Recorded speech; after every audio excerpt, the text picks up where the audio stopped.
I love this gun. This is my favorite machine gun in all the world, the MG42, or Maschinengewehr 42. And we're going to talk about this, but first I need you to subscribe, like, comment, ask questions in the box below, and then let's go back to the studio first and talk about what this gun actually is. Welcome to Dudley's Range Rogues, and one of the guns I really wanted to talk about first is my favorite machine gun of all time, and that's the MG42, or Maschinengewehr. Now, this was a World War II light machine gun. Doesn't feel very light right now. Fielded by the Third Reich in World War II as the crew-served machine gun. It replaced the MG34, and from 1942 on, it became the preferred machine gun of the German army in World War II. And then after World War II, it became the Bundeswehr's machine gun, the Austrian Army's machine gun, and in fact, this gun was produced by Steyr in Austria. So technically, this is a MG74. They made a few improvements, but it's still the same gun. It's got a unique nickname, or Hitler's buzzsaw. Yeah, that's pretty sensational, but it has a pretty earned reputation of being a buzzsaw. The German army, as they reconstituted in the Bundeswehr after World War II and in the rebuilding, they actually asked, instead of the Browning 1919 machine guns, to use this basic design. The problem was those designs disappeared. They were burned up, as many of the paperwork that the Germans kept from World War II. So they had to reverse engineer from captured guns. Now, the reason it's unique was it was the second light machine gun by the Germans. They had the MG34, which was the predecessor, but it was a machined receiver and most of the parts were machined, meaning they were cut out or milled out. Resources you need for milling out a gun and machining it all. In those days, in World War II, the Germans were, of course, scrounging for resources, and they just couldn't find enough to make the MG34s. And so they figured, why not make it out of stamped parts? And so this gun is mostly stamped parts, much cheaper to produce. But what I want to do is first walk you through the gun from tip to butt. As Grand Thumb says, that's what you Marines like to do, right? But we'll go tip to butt and talk about the gun from that end to this end. So here's the recoil booster, and you can actually release that and actually adjust it or take it off. But here's the interesting part, is this bipod. You notice the bipod could be folded up and stored in the bottom of the barrel shroud. Again, fully stamped, almost completely stamped metal pieces. So very easy to produce, inexpensive. And it can also be easily taken off and quickly, but it served as also a grip point if you were going to fire it from the hip. Demonstrate that later. Here's the flip up front sight, in case you needed to get it out of the way, for instance with a tripod. Here's an interesting one, an anti-aircraft sight. So you could literally aim it through that rear sight like a spider web sight at aircraft. Now, they made all kinds of modifications of these weapons to fire them at aircraft, including different mounts.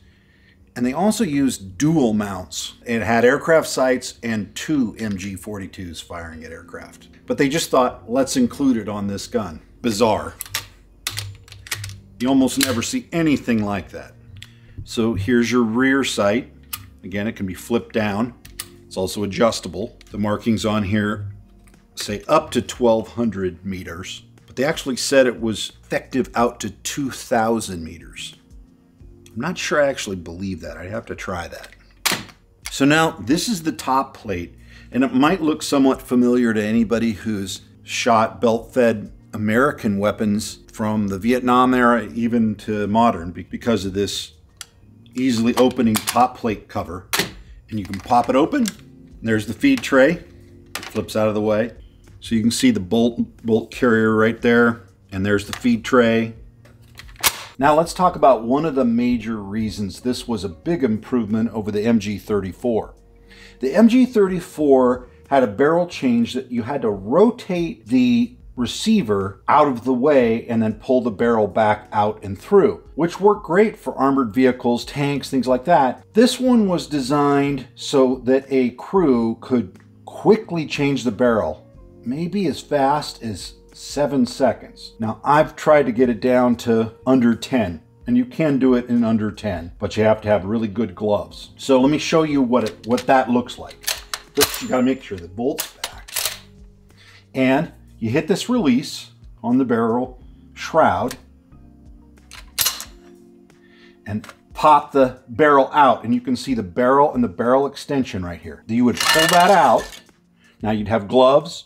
They had an asbestos cloth that was meant for holding the barrel. Of course, it was lost all the time, not something you'd have readily handy, and so you'd use almost anything to do it. So after you pulled out the hot red barrel and let it cool, you'd put in the fresh cool barrel, snap it in, and you'd be ready to fire.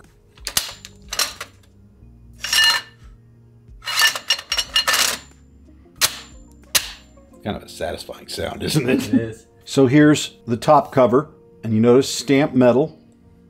You also notice stamped metal all the way through this receiver. This linkage here alternates back and forth, and that's what advances your rounds.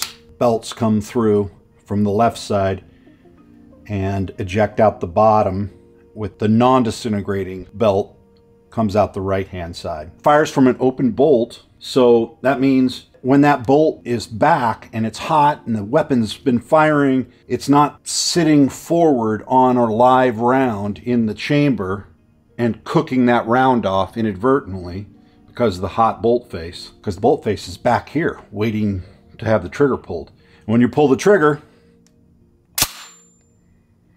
that's when it fires. Bolt goes forward and discharges, and then starts the recoil cycling the rounds. When I say cycling the rounds, I should say cycling the rounds really freaking fast. This gun fires at somewhere above 1,400 rounds a minute, maybe 1,500 rounds a minute. Now that always depends on the size of the weight of the bolt, and you can adjust those a little bit, but the standard rate of fire was about 1,400 rounds a minute. Now, unlike the MG34, this gun only fires in full auto. You can kind of manage the trigger a little bit. You can really tap the trigger lightly and try and get 1, 2, or 3 rounds. It's pretty rare. Usually it's 3 or 4 rounds. It's so fast. The MG34 trigger actually has a position for 2 fingers. The upper finger operating semi-automatic and both fingers operating fully automatic. This trigger is a little bit different. It's just full auto. Now you could fire this with just a belt, or you could have an ammo can in a fixed emplacement and pull the belts from the ammo can. But if you were going to run around in a squad and carry it and run up to a position, for instance with your bipod, you might want to carry it in the drum.